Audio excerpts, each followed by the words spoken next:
This week's guest is presented to you by Bertarelli Cutlery. Marco Bertarelli at Bertarelli Cutlery has been in the knife sharpening business for decades. It's a family-owned business straight from the mother country of Italy. Marco is a dear friend, and they've been a partner with Illinois Recovery Center and offering second chance jobs for folks that are leaving treatment and looking for work. Please check them out at bertarellico.com. That's BERTARELLICO.com.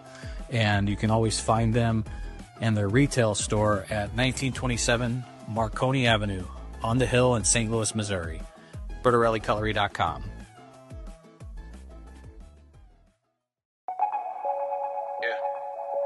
I'll react if I had to. Put some things in the past too, and don't let them distract you, but react if you have to.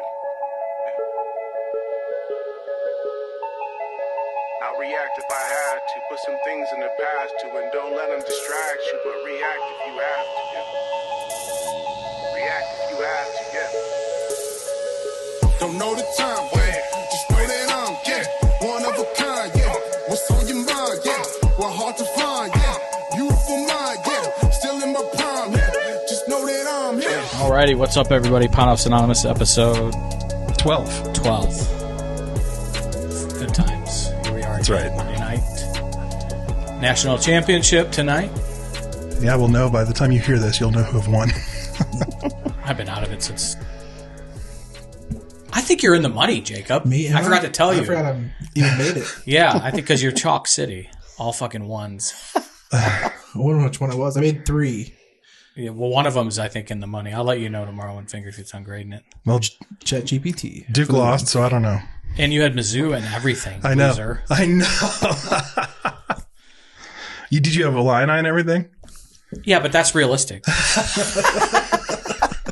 My dear friend is sitting with us today, guys. Yes. I mean, like a sister, big sister who has been through it all. And, you know, with me personally, has literally been the big sister that can tell you to stop fucking off and I love you in the same sentence. Yep.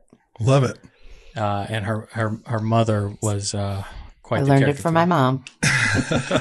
We'll talk a lot about that. Yes. But Becky Evans is here today to talk recovery, and her story is horrible.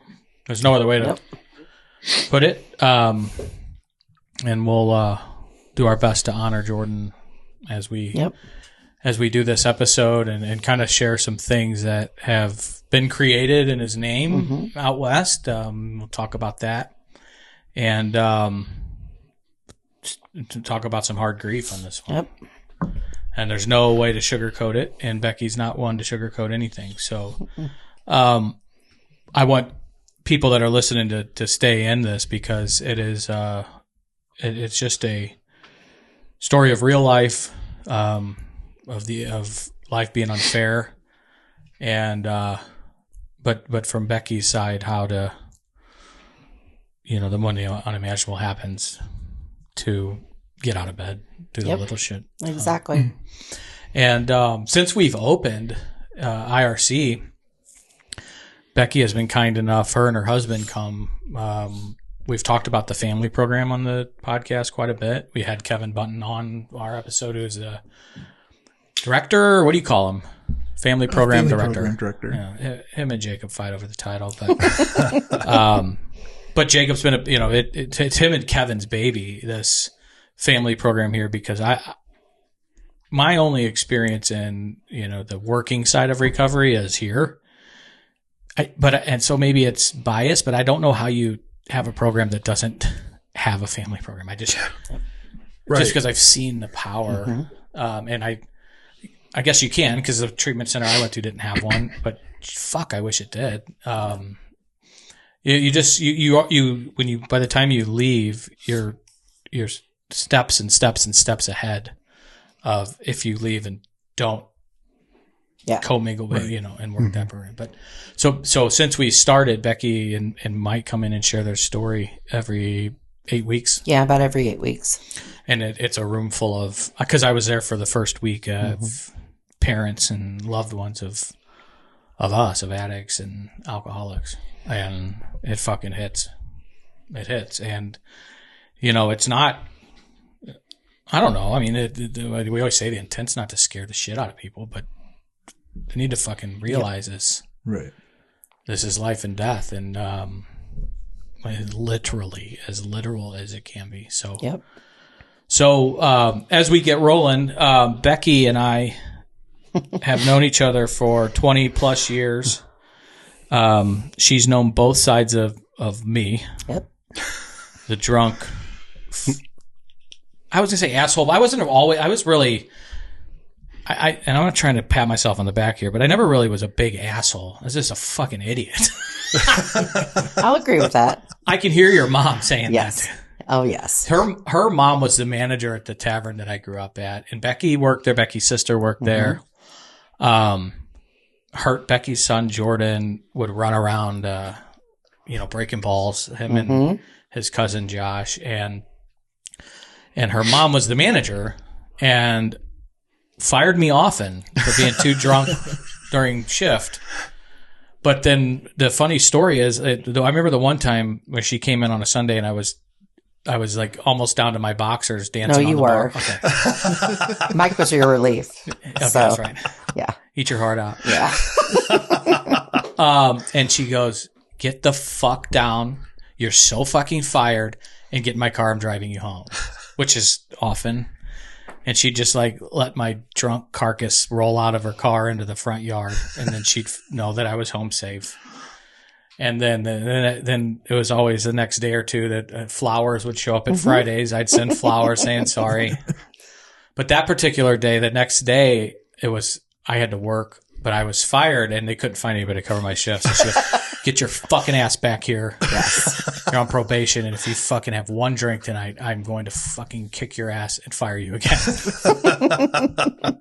So She was a character. Was this Fridays? Yeah, it was. Yeah. Love it. And, there's the good, bad, and the ugly at any neighborhood tavern.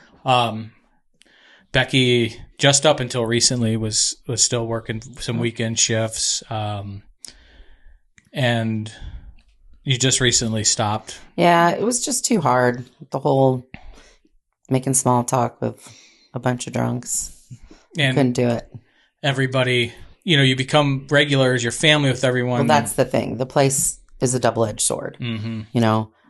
Everybody there was like family, and everybody was there for me. So when I walked in the door, I just relived. Plus, Jordan worked there.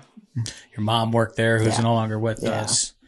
A lot of people need to go to work to escape some of this shit, and that was not happening. No. And when you're working like a Saturday night, you do it because it's fun. Yes. And it just sucks the fun right out of it. Right. So yeah, we've and her husband Mike, and he slowed down a little bit. Oh yes, he has. Mike is I envy his sense of humor. It can be a little dark, a little dirty. Real dirty. If I get a private message from my phone, and I'll be like laying in bed, and I'll be like, "Oh, Mike Evans just sent me a direct message," my wife will go like this. Yes. Do not show me. Like, yes. Do you know? I have touched his phone one time and saw something that I was like, "Oh no, I will never look at it again." And it's like it's actually what she said. I'm scarred. Mike is scarred me for life. My father-in-law used to send me that kind of stuff. So if your father-in-law sends you a message, your wife probably says, "I don't fucking want to." Yeah, exactly. I just try to tell her I don't tell her he does that. Yeah, I could see that. Yeah, because that's her dad. Yeah, exactly. So I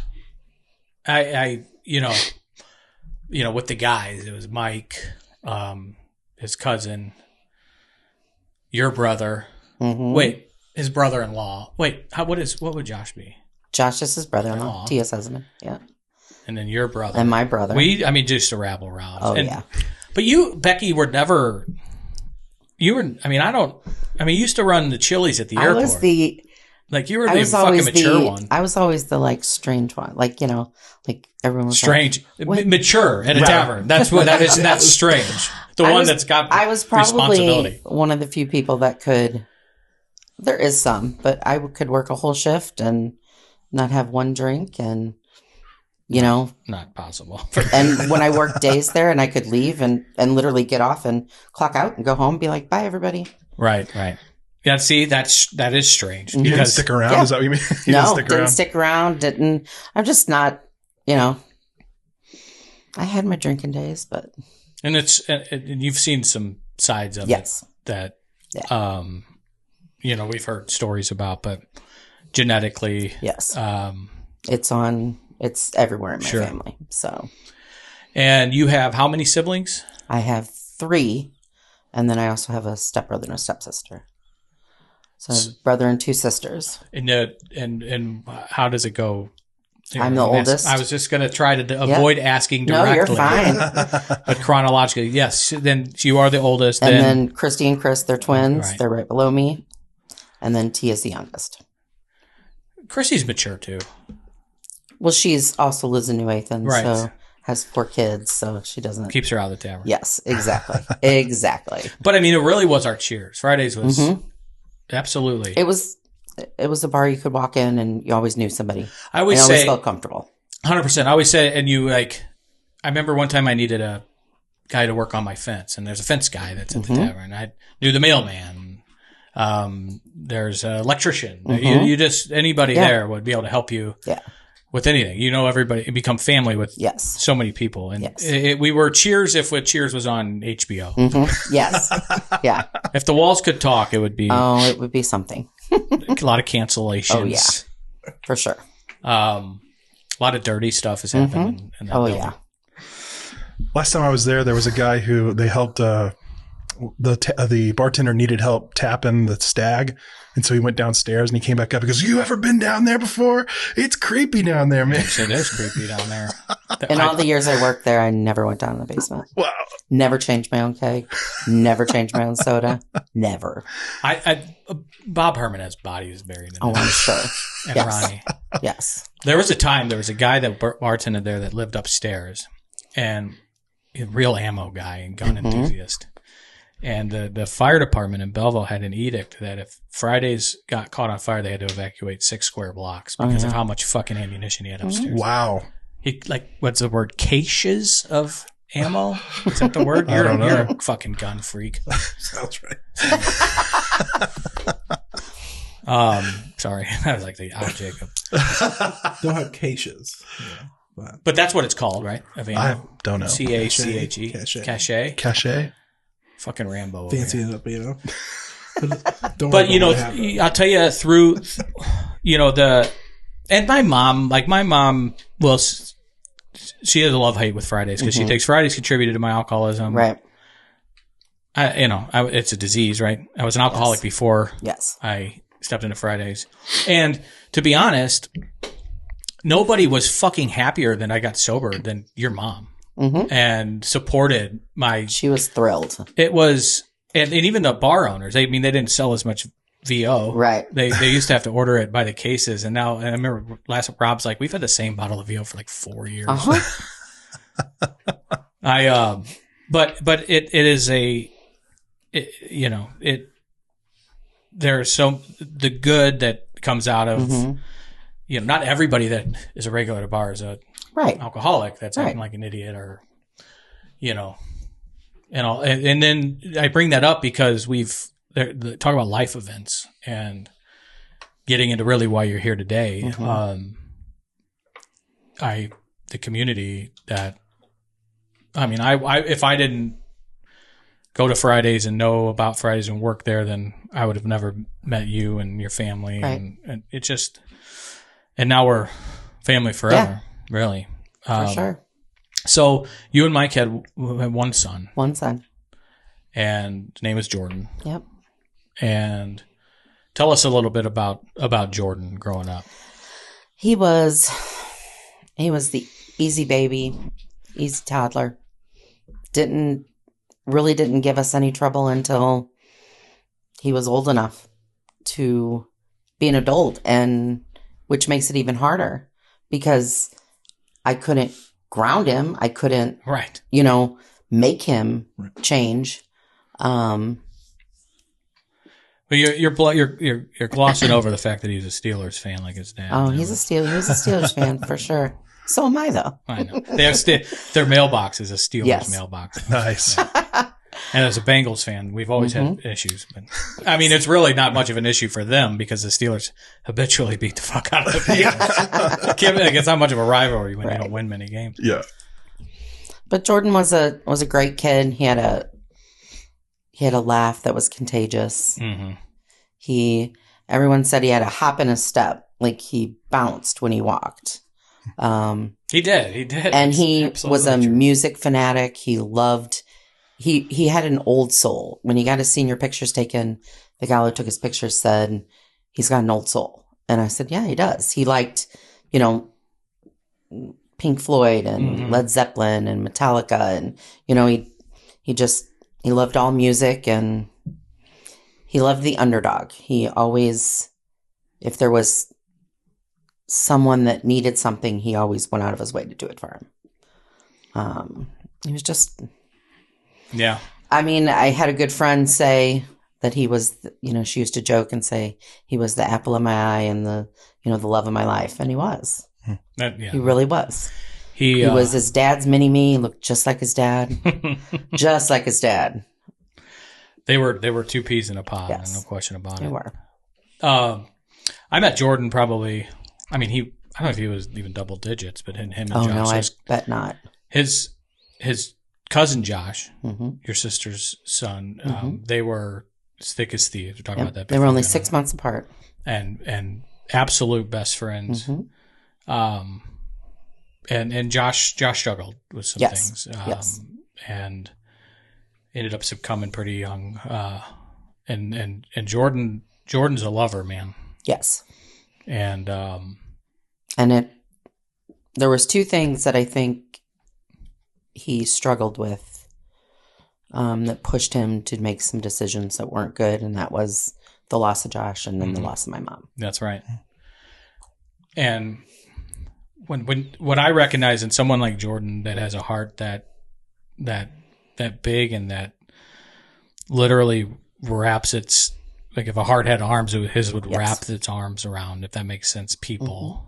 And when you lose someone, two people then that are in your inner circle, that grief is fucking hard. And the temptation to self-medicate is, I mean, it's just too hard to overcome when you don't know any better. Yep. And I remember both, obviously. And I always, remember how close your mom, Kathy, was with all of her grandkids.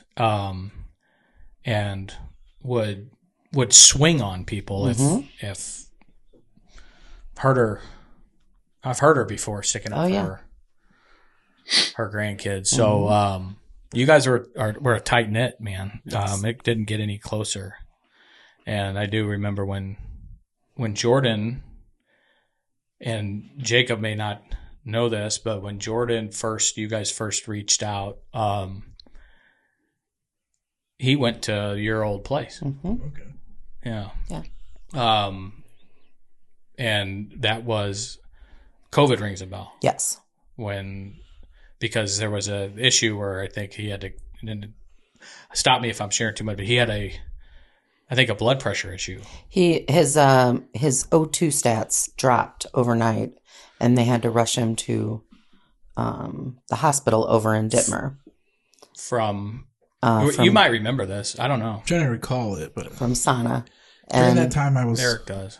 not so much at Denver. I was at the outpatient in Kansas City. So Oh, interesting. Well, we'll get to that. And he, so we got the phone call, and, we went over, and the hospital released him to us, which they shouldn't have.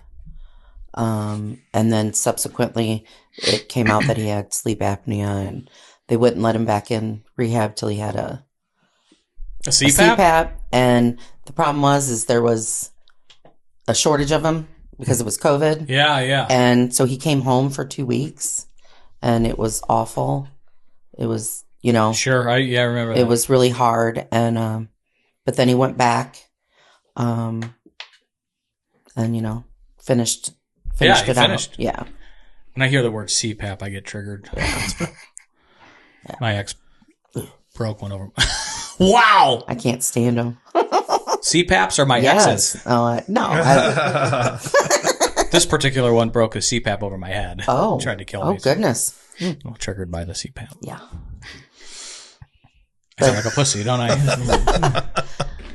But I remember when Jordan came to me and said, I need help. Yeah, talk about that, because as a parent, you got Jordan, he's working at a bar. We all hang out at a bar. We're not stupid, right? You got, there's probably some pot going on. Right. Probably is an understatement. Right. I know your husband. Well, but like when so did you, he first tried to do it on his own. He came get us sober? Yes, he came to us and said, I have a problem. And I said, okay, well, let's figure this out. And he said, well, I don't want to go into I want to do an outpatient. I was like, okay. We hear all that right, buddy. often. Well, what do we got to do? Sure. And I really felt like almost like a failure as a parent. And the reason is because he worked with Mike Monday through Friday and he worked with me on the weekends. How did I not know this? How did I not see it? Real quick, what did he come to? What was it? Because we're not talking about pot at this point. No, it was opiates. It was opiates. Yeah. And was there some benzos in there that you know of, the Xanax? I do believe, yes. And because I remember that at first, and I wonder, and this is why I want to talk about this, is because when he first reached out to me, it was Xanax. And I knew better. I knew it wasn't just Xanax. I think people are scared to say, I'm fucking taking pain pills, and which will lead to hair. Like it's easier, I guess, to say I'm eating too much Xanax. I feel I've had that. I don't know if you see that at all. Like when you first. Not too much, no. Well, I can see. Like Xanax is way more dangerous than it is, but I know there's like less of a stigma about it. I feel that's like, and it's kind of what I was getting, at least from Jordan, is that, I'm taking too many Xanax. So usually you hear like same substance, but like I'm not doing heroin, I'm just doing opiates or pain pills when they're doing like heroin or something else. But so much like a change up. You definitely don't want to be doing those two together. But then the problem is once when he decided to do it on his own, he detoxed at home, and to our knowledge, he stopped all the drugs. But what he did was pick up alcohol. Yeah. And he wasn't a drinker before that. Never was. No, he wasn't. He would have a drink here or there. And I'll tell you, alcohol changed his whole personality. And interesting. It became, whereas I couldn't trust him, he'd be working at Fridays along with myself. And, I'd say, okay, you going home? Yeah, I'm going home. You going? Promise. Yes, I'm going home. And we would get home at 3:00 in the morning and he would be there. And we would be traveling, all over Belleville looking for him, calling hospitals, the police department, and he was over 21. So, most places are just like, get over it, lady. Yeah, helicopter we parent, can't, yeah. And which goes back to what you said earlier, before they're 18, you can ground their ass. Right. And I was a helicopter parent. I mean, I can agree. I can totally say that. I was one that was involved in everything. And, I was always in this business. People say that's a bad thing. But I mean, that's what I knew to be a parent. So, right. I know kids with the complete opposite, and it's not a good situation. And so he started drinking, and once he started drinking, like I said, he became a different person, and he, would pass out in his car in a bar parking lot. We found him at a bar's parking lot with his keys on the roof. And that's not characteristic of Jordan. Right. And then, it got to the point where, we try to make plans Mike and I to go somewhere, and we'd have to cancel all our plans because we couldn't find our kid. And how long was this going on? About 9 months or so. Did you and Mike share this with anybody? Did your Well, mom? at first we didn't. Right. At first it's like that, you know, I got this. And finally, the last time, I was like, I can't. I called my sister and I was like, I don't know what to do. I can't find him. I don't know what to do. This is after Josh and yes, your mom is gone. Yes. And so, you know, I called her and, you know, she got on the phone with a friend of ours that has a son, our kid's age. And, you know, they did phone, you know, calling each other. And finally they got back to me and this is where they had seen him last. And, you know, he had went to big lengths for us not to find him. He took his phone and hid it at a friend's house.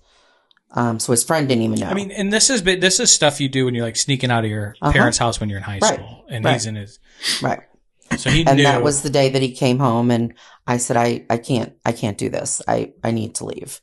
Mike went and mowed the grass, and I went to Tia and Josh's house and talked to them and just let it all out. And how did that feel? It felt amazing to talk about it, but it felt awful at the same time. And then when I got home, he came out of his room and said, I need help. And I said, well, you know, Chris said, when you need help, call him. I said, but I can't be the one to call him. You have to. And he called him and he got into rehab the very next day. Yeah, we got him in touch with Eric. Yeah. And I remember it's coming back to me, and I still have all the messages saved of him dipping his toe in, and it was this, and I'm doing too much sand. How do I try to cold turkey it? And it is, we hear it so much because it's such a common feeling. I mean, I remember being that way, I kind of exploring it. What does getting sober look like? But you said the right thing. Like if you're ready, then you call. And we say often that's the hardest thing to do. I mean, you say daily to people that making the call is because it's like when you went over to your sister's and like exhaled. And there's something about that, just acknowledgement and get it out. It's like getting this demon out of you that, and a lot of times I think we trick ourselves as addicts that they don't know. We're going to tell them this, and that they don't know that, but everybody knows. Yeah. Everybody knows. It's you have to be ready. Yep. And a lot of times that saying it makes it real. You know, a lot of times we don't say it, families and the addict. You know, right? Like we don't say so and so has a problem or we have a problem because as soon as it's the cat's out of the bag. Now I'm an addict or my son's an addict or my wife or whoever. So a lot of people fear when you put it out there that it's real, people are going to judge you. That's like my mom's biggest fear was like the judgment or shame. Well, and as soon as Jordan said, I have a problem and was going to get help, I didn't hide it from anybody. Right. I spoke to every single person that asked me. I told them the truth. I told them everything because there's nothing to be ashamed of. You know, it's a disease and you are still very powerful about that. And I will keep being that way because I know this isn't sensationalism or dramatic. Jordan is living on and saving lives because you're at the top of a mountain saying, parents, this is more dangerous than it's ever been. But yeah, so he I was so proud of him. He checked in and to no fault of his own got sick, which do you see whether it's CPAP, we see that. I mean, when you're monitoring, when you're in detox, you know, there's medically assisted treatment. But one of the things that we're monitoring is the O2 levels, right? Right. And it wasn't just a COVID thing. That is one of the big risks of what I've heard, and correct me if I'm wrong, Jacob, that benzos can be a real issue with. Like if you're taking a ton of Xanax or abusing like a ton of Xanax and you start getting clean off it, your blood pressure or your O2 that drops. It can, yeah. It's like detoxing off benzos is exactly the same as alcohol. Right. Okay. So it can be fatal. You can do all the same things. Yeah, you can't do it yourself. No. Definitely need like the medical assisted treatment. And if something gets really dangerous, you are being monitored and sent to the hospital. So they absolutely. Yeah, you don't want to take any risk when O2 drops and stuff. That type. The seizure becomes real big, very likely. So Memorial Belleville is the closest to here, and they have the relationship with them. It's just they know and they're here. And I've had a couple times where it's better safe than sorry. Right. What threw that whole thing out of whack was the fucking pandemic. Right. Nobody knew what to do, and still argue about it. But so he went home for 2 weeks. Yep. And you said those were horrible. They were just hard because we both had to go to work. Mike and myself had to go to work, so it's not like I could be home and watch him. Right. And so he had to start over when he went back. Yeah, how long was he there before he came home? Maybe 5 days, 6 days. Which he was in detox. So yeah. And so when he went back, then, he went back after 2 weeks. And was that a quarantine situation that he had to stay home for 2 weeks? No, or it's because that's when they found a CPAP machine. Oh, fuck. That's how long it took. And I mean, I exhausted everything. Like went through my doctor's office. I went through, I called everybody and anybody I could think of. Mm-hmm. So, and actually the facility finally found one. Okay. So, they called me one day and was like, we got it. I was like, all right. And so we went back literally the very next morning. Okay. And in those 2 weeks, what did he use? Do you know? Yes. Yeah. He drank. I don't know if he did others. He told me he drank. So, and I don't know if he was being honest then, but eventually he was honest with me about things. Well, of course. Yeah. So he was in there for 45 days. Oh, wow. Okay. Approximately. So that includes both stays or no? Then he did another 45. Yeah. Okay. Yeah. Yeah, that's a healthy stay. And then when he graduated, he did he move home? Where'd he go? No, he and it was hard. The mom heart, it hurt, but the mom brain knew. He said he couldn't. He needed to go to sober living. And I said, okay, that's fine. I thought he would do something around here. Well, he said he wanted to go to Kansas City. And at first I was like, and I thought he was going for the wrong reasons because he mentioned a girl's name. Mm-hmm. And I thought, oh, great. This is not going to be good, But they actually were friends, and he actually did go there for a good reason. And he was at the sober living in the Santa Lake sober living for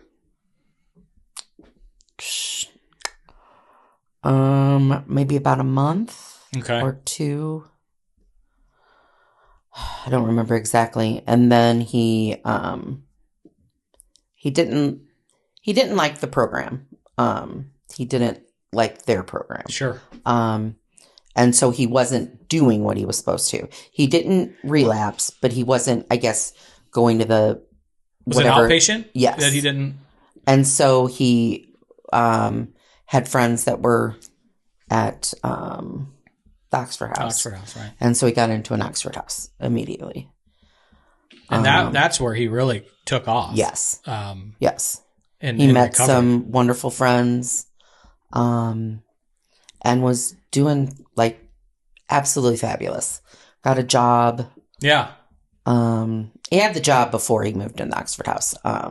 You guys would that go was visit? The one thing I had said to him was, you're going to have to get a job, bud. I mean, I'll foot whatever, I'll do whatever I can, but, I can't pay all this and, Right.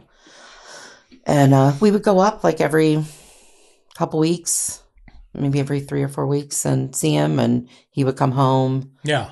He'd take the train home. Nice. Because he didn't have a car up there at first. And then he took his car up when he was at the Oxford House. And we were talking about Oxford houses earlier. Nationwide, right? Yeah, that's right. They're all over. Yeah. Sober. they're I don't know, individually ran isn't the right word. Autonomous. Yeah, I think each one's autonomous. Every Oxford house is going to have probably some like similar rules and also a lot of different structure to them. So like house governed, basically. yeah. So you, from what I've experienced, you have to get voted in, right? Yes. Yeah. So they have to get voted in. So, which levels of accountability, and which then once you're voted in, everybody has a task. I heard, and they all have to do certain things, and they're in charge of keeping their own space clean, but also cleaning the the house itself. It's a drug-free frat house. Yes. I was thinking drug. They're held to accountability. Can you have girls in if it's an all guys house? No. Yeah, probably a good thing when you're in sober living, right? And then so in April, Jordan chased the girls a little bit. Oh, yes, he did. Oh, yes. Why I'm bringing that up? We all. That's one disease. And yes. A disease. I know. Sorry. Monogamy. So then he ended up moving out into an apartment. He was at sober living. How long was he at Oxford? Do you know? He moved out April 1st.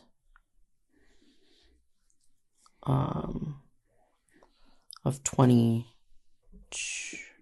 I think he was at Oxford House for. Well, he was sober. I'll do that. He was sober for like 18 months. Yeah, he had. I always say 18 months to 2 years of clean time out of from Sauna Lake. Yeah. To your worst day. Yes. Yeah. And I know I want to touch on Oxford House, and we'll get back to it, but it played such a vital role in his light is still shining because of some friends he's met there. Done some work here. So it's, I get goosebumps talking about that. But so 18 months. So he moved out in April, and between April and August 7th. Was there any indication that you and Mike had that there was some situations going on? Absolutely not. And Jordan was pretty active on social media when it comes to music. Mm-hmm. I think every once in a while he'd touch on some political stuff. Yeah, we know where he voted. Yep, and he was passionate about that. He'd be with Jeff, and then. So, and he was active about recovery. Yes. And it was such a cool, I remember sending him some messages because, I have some friends there. I had a memory come up on Facebook the other day that like I had more, it was a post I posted after getting sober. So in between the window of today and my rehab day that I had more. At that time, I had more Facebook friends of pastors than porn stars, and I thought that was quite the accomplishment. So my pastor friends, 2 of them moved to Kansas City, got promoted, and have their own churches. And Jordan was tiptoeing, and not tiptoeing, he was dipping his toe and maybe going to Evie's church. And we had connected them a little bit because he was really – Jordan – up until his last day, had the heart of that service, the helping people. He was always wanting, from the time and from what I've heard inside of Sound Lake where he was at, was always the one wanting to help and show people the way. Yes, and like light a path for them to follow in this recovery life, and that I remember the most of his recovery is how much. Well, the first time we saw Jordan after he got out of recovery, we met in Maryland Heights, and they had a Sauna Lake event that was like a Halloween thing. Okay. And Mike and I both went and met him there, and it was just fabulous to see him. And so many people, came up. Oh, I just love your son. You just, and it gave me an outlook also about addicts, and because there was, every walk of life there. Yeah. It's a diverse group. Yes. And, so we got to see Jordan then, and then we didn't see him for a couple weeks. How did he look physically? He looked fabulous. He had gained some weight. His face was filled out. I bet as a mother. He looked healthy. Right. And it was, yeah. That's the word. As a mother. Yeah. I hear it from my mother always wants healthy, holy, and happy. Yes. Or it's holy, healthy, and happy. But it's in that the holy and healthy are first. Mm-hmm. That as a mother from seeing him for the 2 weeks in where you said were very difficult. Yes. And drinking and in between check-in and when he got discharged from the hospital to that, we see it here from people when they check in to when they check out, and it's in 30 to 45 days. I mean, you're looking at two fucking different human beings. And a lot of people, they they want those pictures, and I get goosebumps talking about it. So I can only imagine how you felt when you saw him at that event in Maryland Heights. I mean, just with color in his cheeks again and smiling again. And he was smiling and he was happy and... Yeah. Yeah. And you'll never forget that. Never. He in Kansas City, when we had his service, there were so many people that drove from Kansas City that he had met in such a short, amount of time that all said the same thing that to us. We were standing outside and just talking about Jordan and inside and before and after. They all said that same thing, that the people that came up to you 45 days after he got, it's just how he lived his life. Yes. And it's so fucking unfair. It is. Because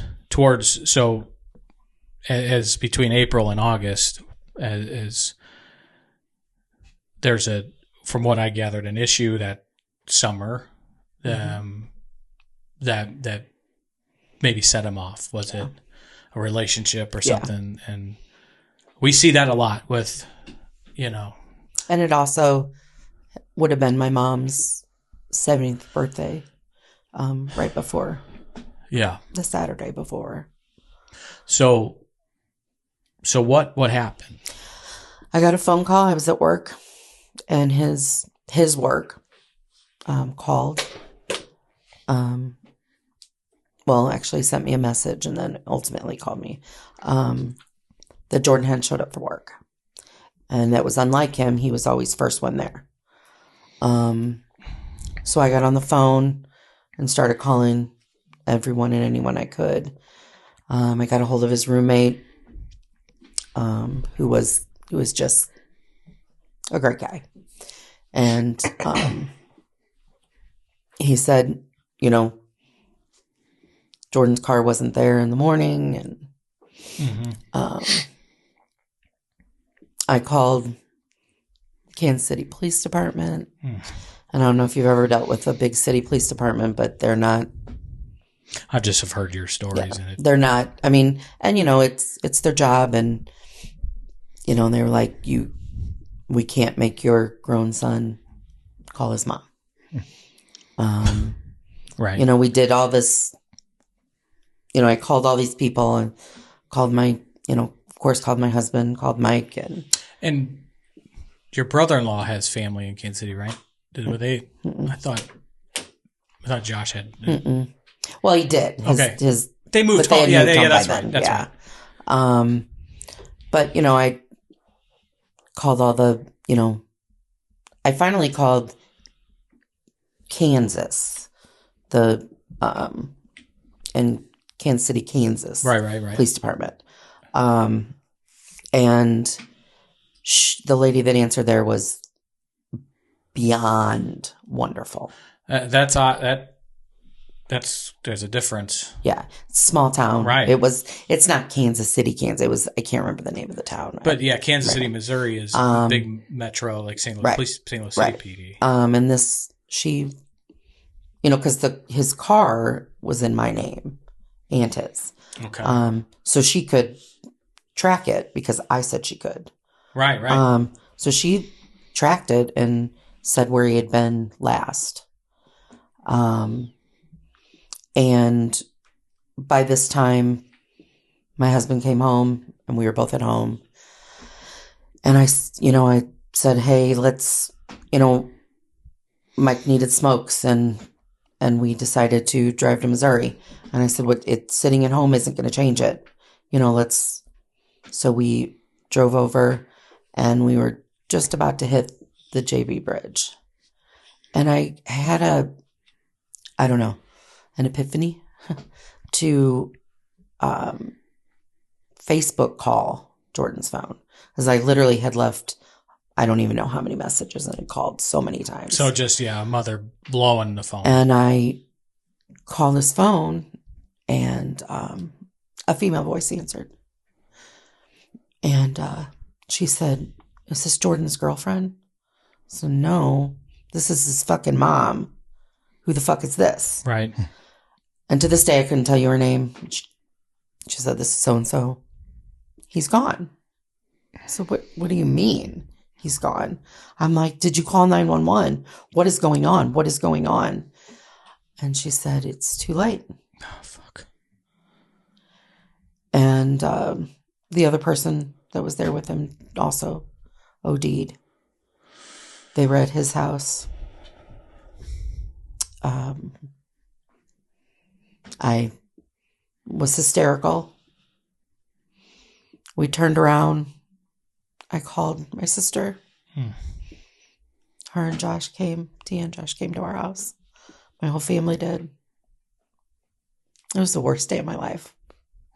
Yeah. I mean, to this day, I can't even comprehend that it's happened. I've heard the story. I know the story, but every time you tell it, it like just knives in my stomach about that. Like just losing your son, this light in the world that I know and love personally, and then to Facebook message, call, and it's, I know, and I'm not saying anything bad about the girl, but to find out that way, what the fuck, man? It's gut wrenching. Like, I could totally, who the fuck are you? Right. And you're just floored with disbelief. This isn't. Yeah. Who she was at? She had found them. Yeah. She had found them. What did and she it was do? Someone that the house he was at was someone who had also been. He had been at Oxford House, but he had been kicked out because he had relapsed. Sure. But Jordan was always trying to help, and his buddies told him, you probably should stay away from him, and so the girl called the police. What she? Mm-hmm. She called 911. I called Joe, his roommate, and was like, I don't know what to do.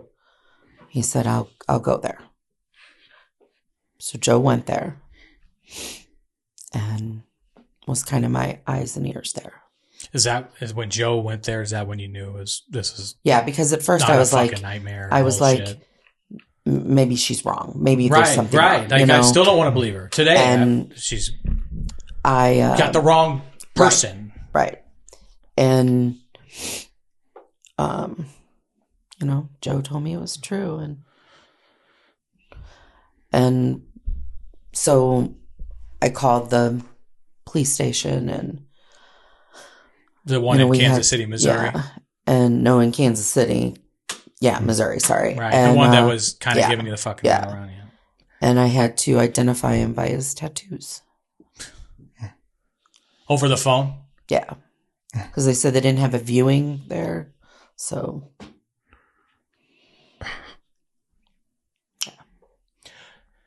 Would they did they do a toxicology with? Well, because they found what they said that on his death certificate it says fentanyl overdose. That's yeah. And Jordan had substantial clean time, and yeah. We had talked about, because like on our various, we had visited Kansas City, umpteen times. Right. And, we had talked with him about, like people had OD'd, that he knew, that had been at Oxford House or, and he said, it's usually because they, think they can still do what they did. Right. It's too much. Yeah. And that, I always look at that as the overdose of yesterday, right? With a heroin overdose, right? Right. When you get clean and then you go back to your old dosage, which is how I think a lot of most overdoses happen when heroin was even a thing, Jake. And we say it often here that he can't even get it. It's all fentanyl. Mm-hmm. But that's not true anymore. That's it. Right? Yeah, fentanyl's just like you don't measure it like you measured heroin. Like it's very much such a small amount can be fatal. Yeah.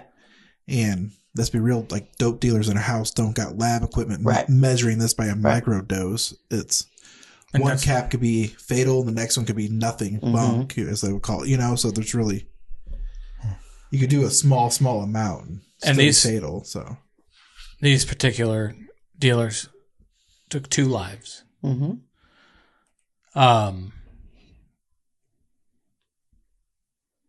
And I heard you say it when you spoke here. And for people that are listening that don't get it, like this, a relapse, one mistake, should never be a fucking dozens, and that's what happened here, and it's, and relapse is the majority of people go through it, right? And it's such a, I don't know the percentages, Jacob. I don't know if you do, but the relapse. People relapse, and they're not supposed to die because they relapse. Like, it's not supposed to be. Right. It's not fucking fair. Is the thing that comes to mind. So you had to then drive out there, or no? No. We just had to plan his funeral, and they transported his body to Belleville. Yeah, I think it was your brother-in-law that called me. And yeah. Because, we started talking and, he said, you got to figure out, what funeral home and all that. And then subsequently had to figure out who would speak at the funeral. And, you came right to mind, Chris. Well, it's like the honor you never want. Right. All I could think about was Jordan always had bright colors, tie-dye shirts, and music, and all. That's why I keep bringing up light, because he was a light in this world, and it's that passage. And I think I'm gonna sound like a biblical scholar here, because I know because of it. It's in John, Jacob. It's in John that the darkness never extinguishes the light. I think it's in John. I think it was John. But that's the first thing I thought of. Like this light cannot go out. It's not right. I know it has for you. I know. Yes. But it can't go out. There's too many people that got fucking robbed of Jordan by this fatal dose that he took. Yes. And makes you want to punch walls. It makes you want to fucking cry under a table. It's so. Now, people that you had met Joe. I had met Joe. I had never met Alex. Alex and Joe, the 2 guys that stand out that I met, because they have. And then there was another Sean that Jordan worked with. Okay. And ultimately his brother Kyle had been Jordan's sponsor but had moved away to Florida. And so then Sean and they had worked together. Okay. Besides knowing each other from recovery. And that was his community, his family out there. Yes.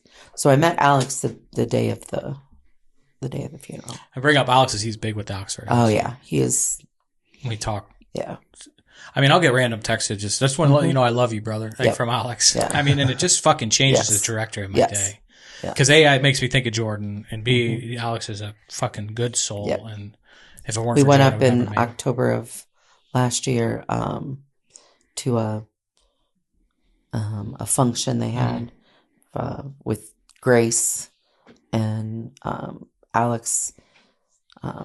I think did the prayer there, so we went to the breakfast with them and and hung out. One day with Alex and the next night with Joe, and it was it was great. A lot of tears. I mean, yeah, lots.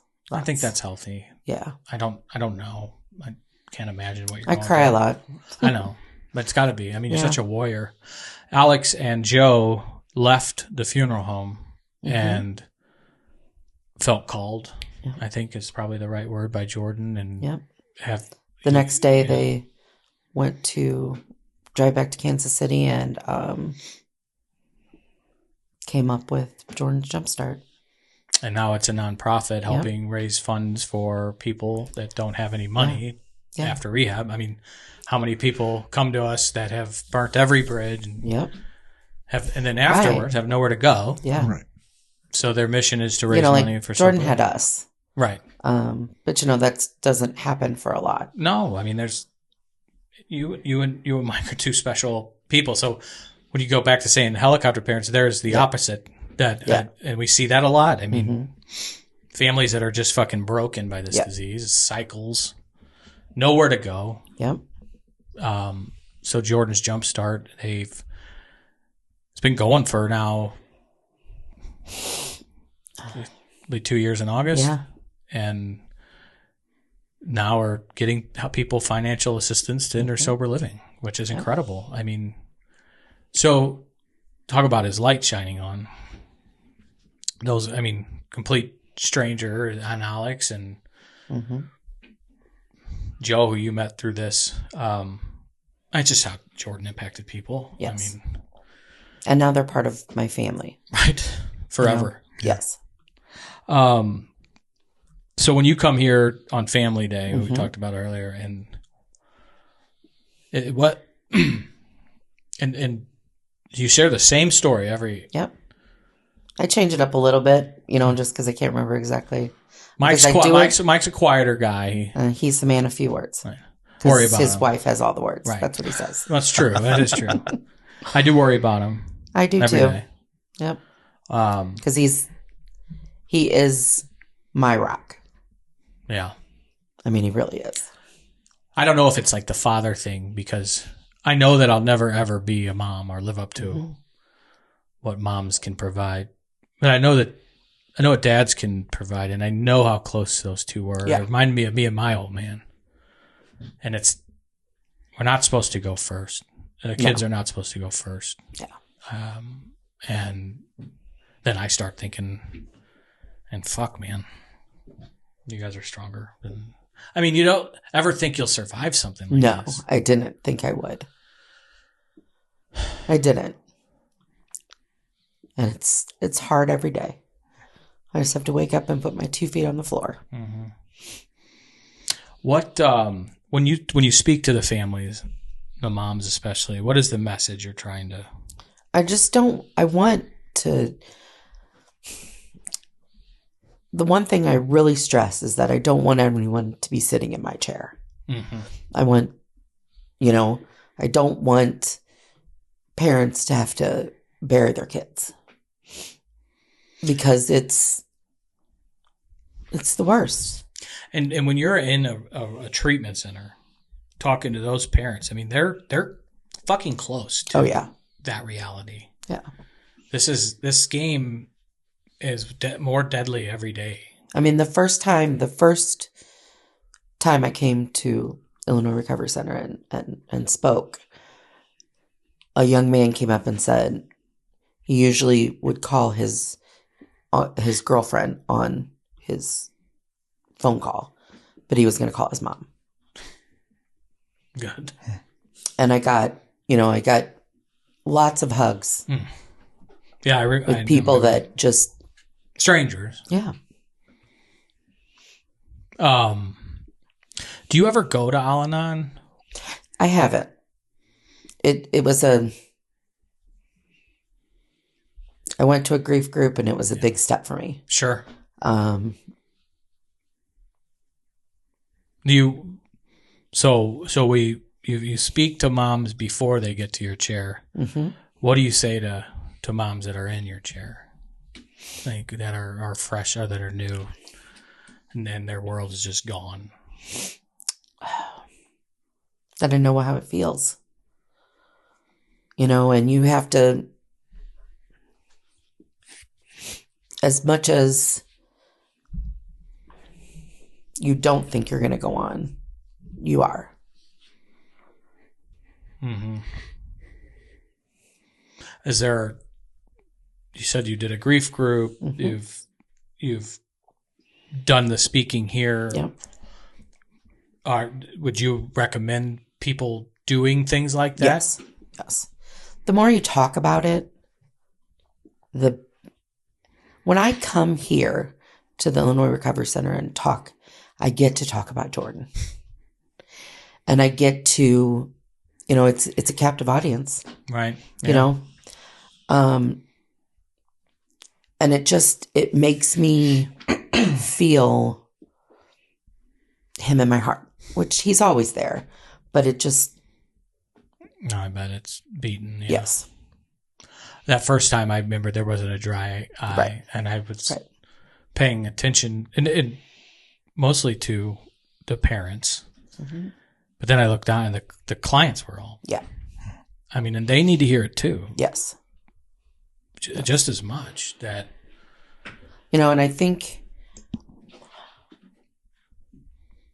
So my sister also lost her son. And so we're we're in a group together that neither one of us ever wanted to be a member of.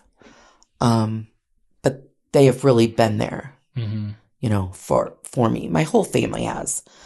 But Tia and Josh have walked the walk. So they've really helped both Mike and myself. And those Josh Jr. and Jordan were thick as thieves.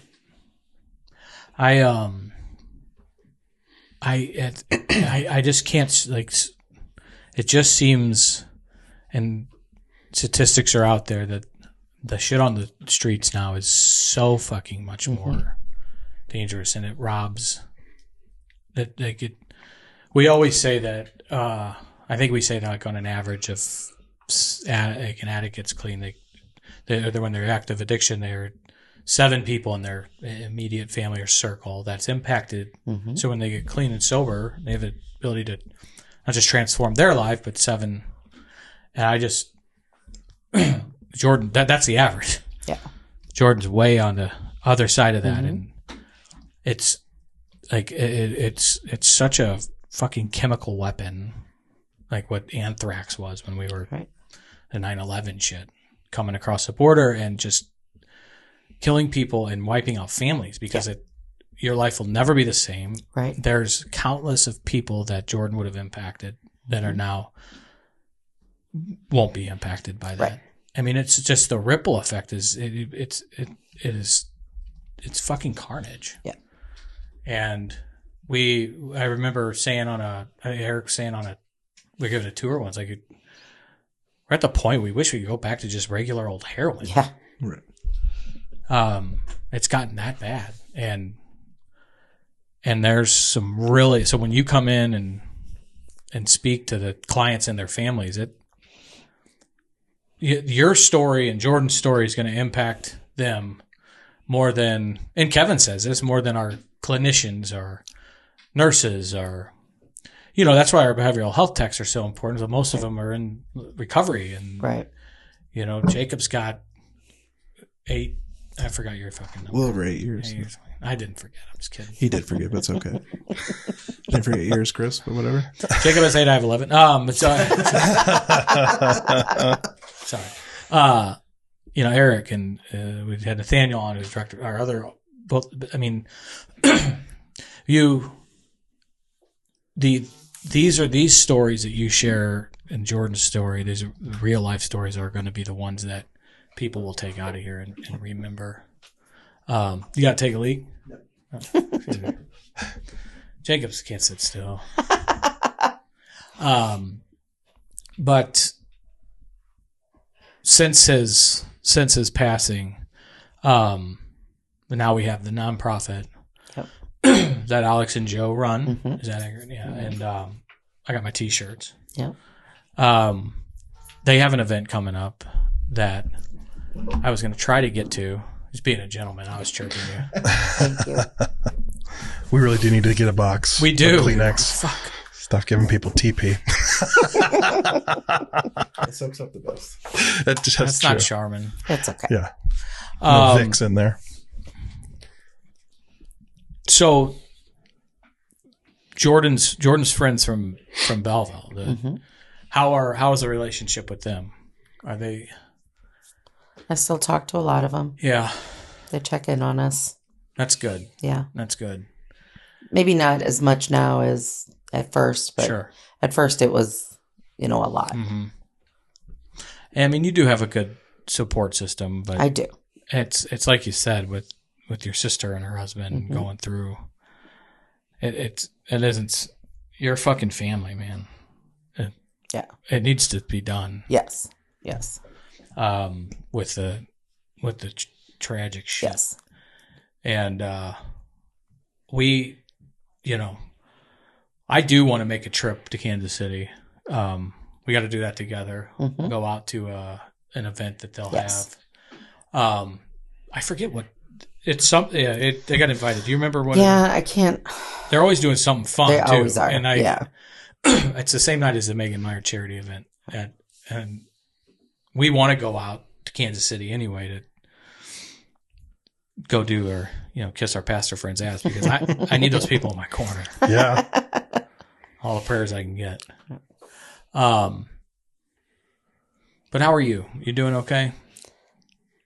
It's a roller coaster. Mm-hmm. Some days I can, manage the whole day. Right. Maybe at the end and other days that it's a struggle.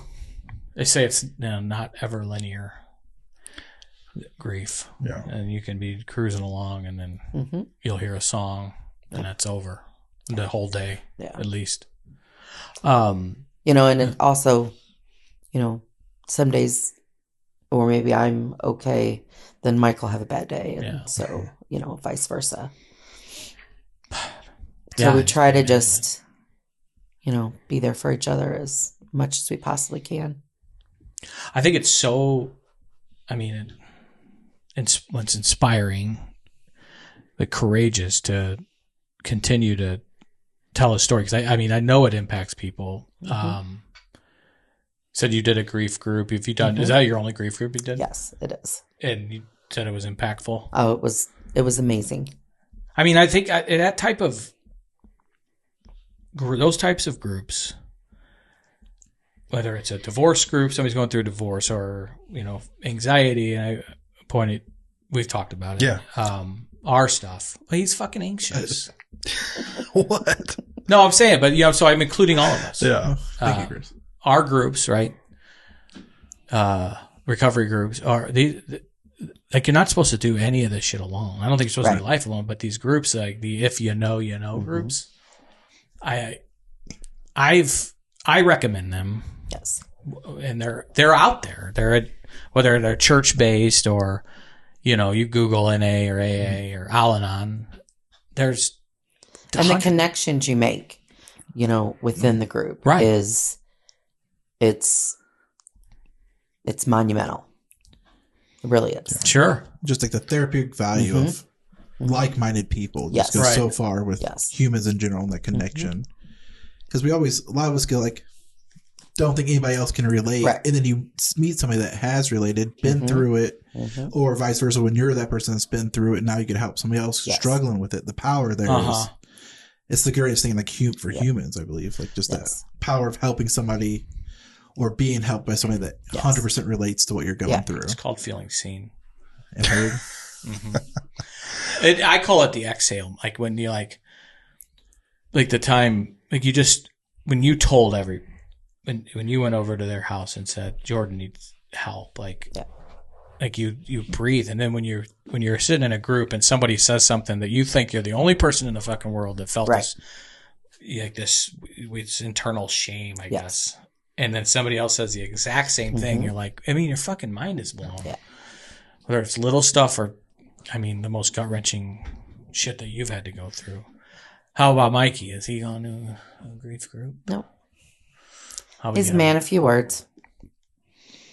I don't know. I tried getting him to go, but he was not wanting to do that. So is he as open to talking about it as you are? No. Sorry, I didn't mean to answer for you. Yeah, well, I'm curious because I think it's helpful so I'm somebody, for some reason I get to be ignorant on all fronts on addiction because I'm not an addict. And now even grief because I'm almost 40 years old. I'll be 40 in a week and a half and I've never lost anybody close. Wow. I've never even lost, I mean, I only have one grandparent living, but that's been since I was 3. So not even a grandparent. So I'm in for a rude awakening eventually. Oh, yeah.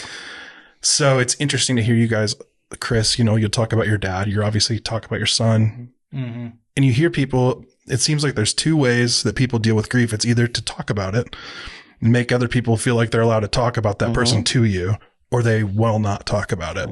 And then you feel like you got to walk on eggshells about that person around those people. Like Mike will talk to me. Yeah. And he'll talk to, our family. We'll talk. And he'll talk. Right. He just, like when he comes with me when I speak here, and he just sits, he's there for me. Yeah. Yeah. I was about to ask, he comes to the family program. Yeah.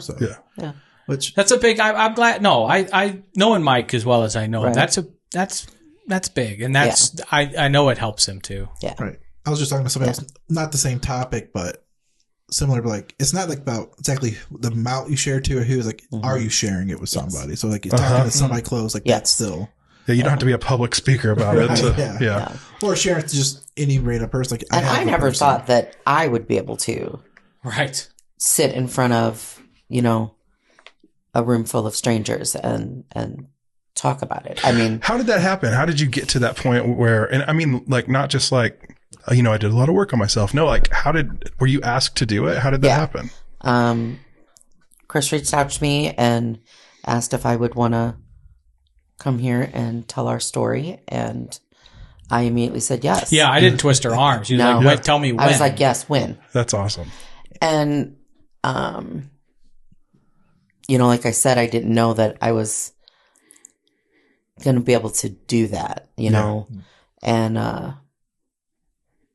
I was nervous, but I don't know, I just did it, and it was horrible and wonderful at the same time.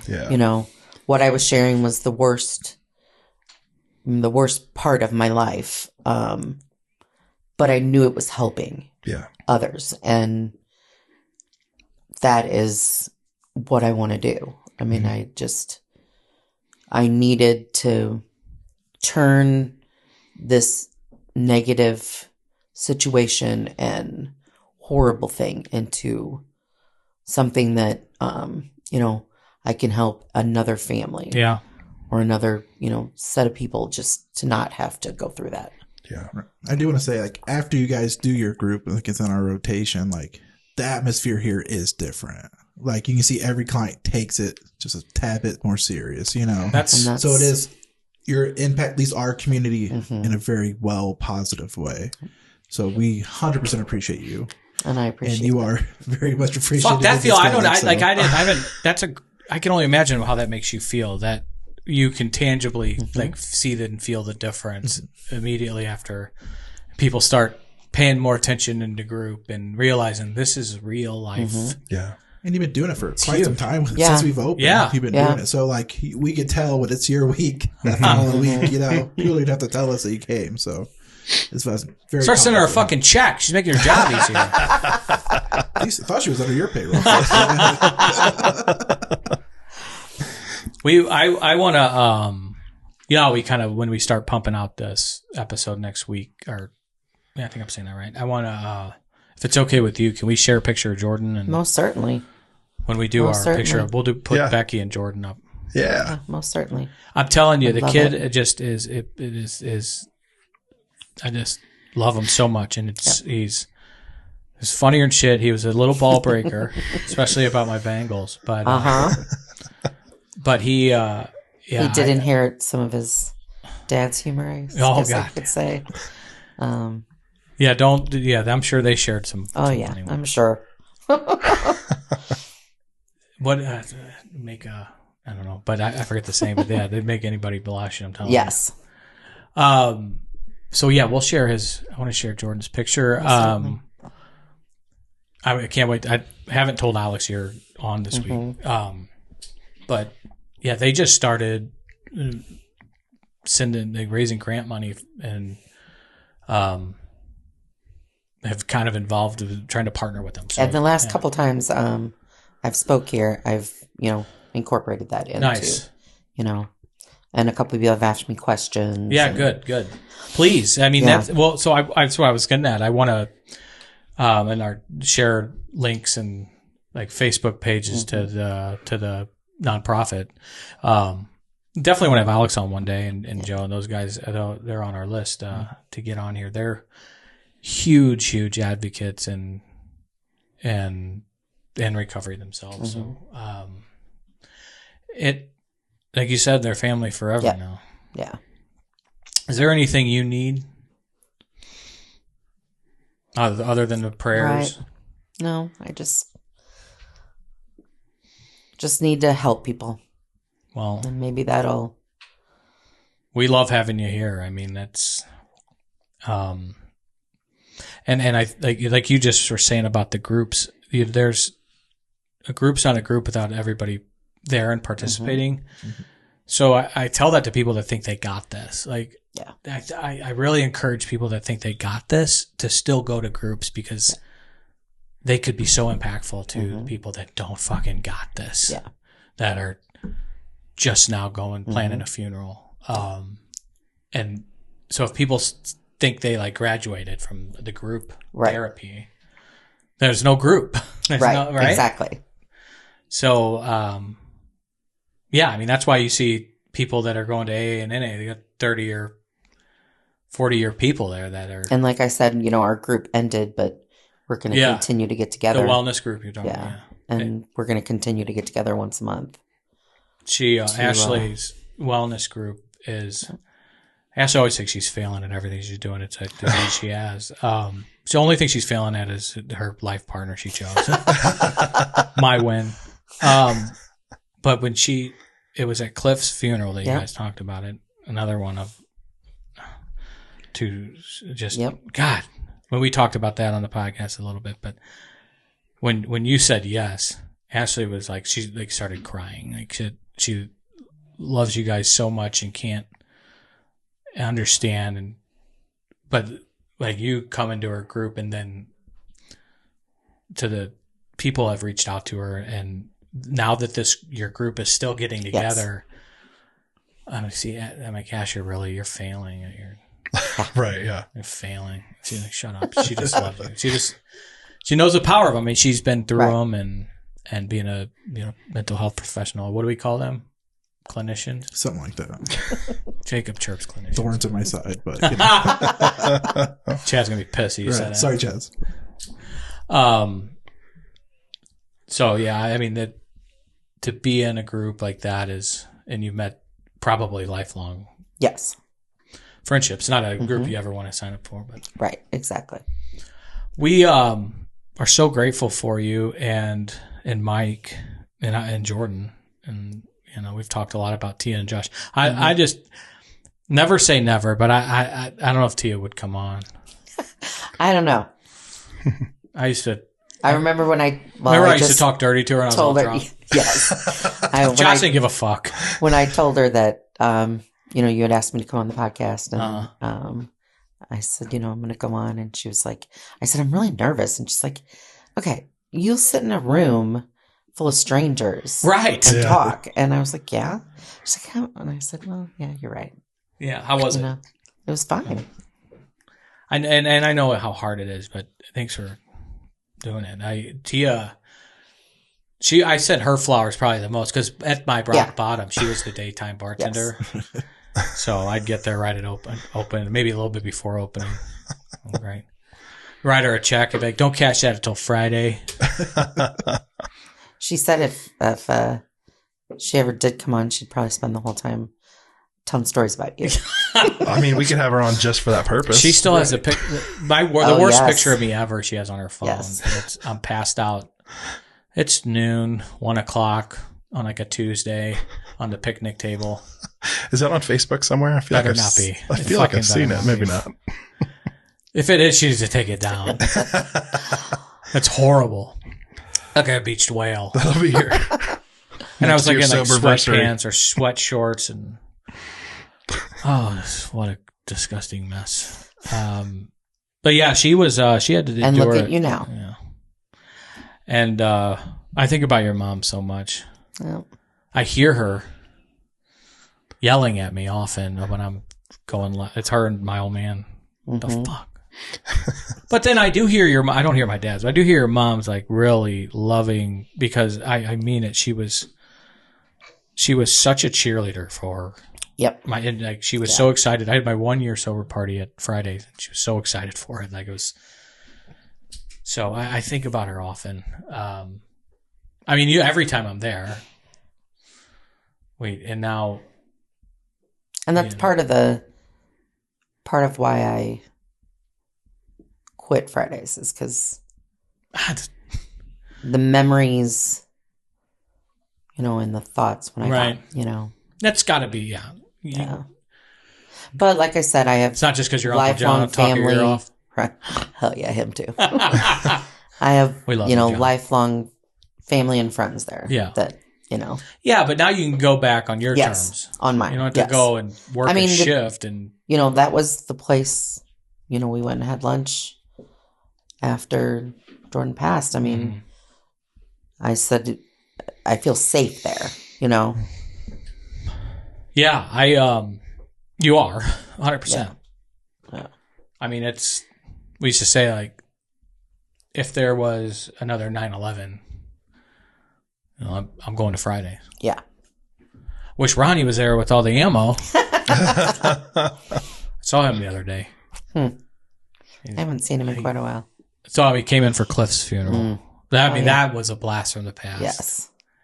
I mean, in every tavern nickname, guys, you can think of the Predator, Froggy, Frosty, Denny the Mailman, Hacksaw. I mean, everybody. Oh my gosh, we can write sounds like a list. That sounds like a TV show. Fingers. Yeah, it's. Great. Oh yeah, we had lots of names for people. Oh yeah. I can't tell people's names and talk about your mom, but there was a time if somebody came in from the parking lot after doing a big fucking line off the CD case, and she'd be like, "Will you clean your fucking nose off before you come back in from being outside doing blow?" And yell it in front of the whole bar. Clean your fucking nose off when you're going out there doing blow in the parking lot. We don't want to see it on your nose. Like, Kathy, shut the fuck up.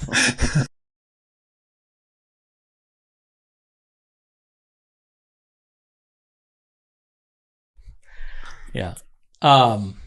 So it's a family and I wouldn't trade it for the world. Right. Well, I love you to death. Thanks for coming. Love you too. Thank you. We'll pump this out. So we'll make sure we share a picture of Jordan. We share Jordan's Jumpstart information. Yep.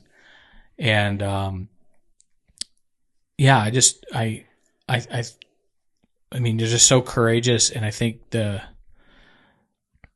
message, going like Jeff, that was such a good point because you've heard, I hear the two. There's some people can only get out of bed to do this, and you keep his light shining. And it's no shot to the people that can't, but I do think this way is better. Yes. And it get opportunity to spread. I mean, awareness.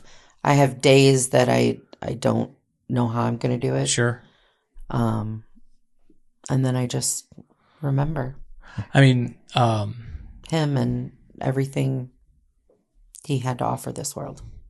I mean, like Tina was saying the same thing, who was on a couple weeks ago, who, you know, lost her daughter to suicide in 2 years. The first 2 years, she, you know how she got through them, and then now has a foundation, and it's what keeps her. Mm-hmm. And it's so, I mean, your guys' worst reality ever is impacting people for what it's worth. I know for a fact it is here, like Jacob said, and I was telling Tina for the people she's helping with the bullying stuff and the mental health. I mean, this is all so adjacent. I mean it from the, you know, self-medicating from like grief is the price tag of love, and wouldn't trade. But and Jordan loved hard. Yes, he did. And it all, you know, it seems like that. I mean, the self-medicating to just take a little bit of the pain away, and it's a dangerous, slippery slope. But he even beat it and got clean and sober and was helping and living life, and it just got robbed by mistake. Right. And this poison, and that's what we're trying to. You know, and at his funeral, there was so many of his friends, and from before he was clean and sober to after he was sober, they were just, and I got the same, you know, I got hurted a lot, you know, that he was always there for the underdog and such a light. Yeah. Such a laugh. I mean, without a doubt. Mm-hmm. Well, his light will continue to shine on, Becky, through you, through Mike, through the foundation, and anything we can do. We'll do it. So don't be a stranger, and you know where to find us. Yep. We love you to death. Yep. Thanks for coming on. Thank you. Guys, thanks a lot. Thanks for having me. As always, let us pray.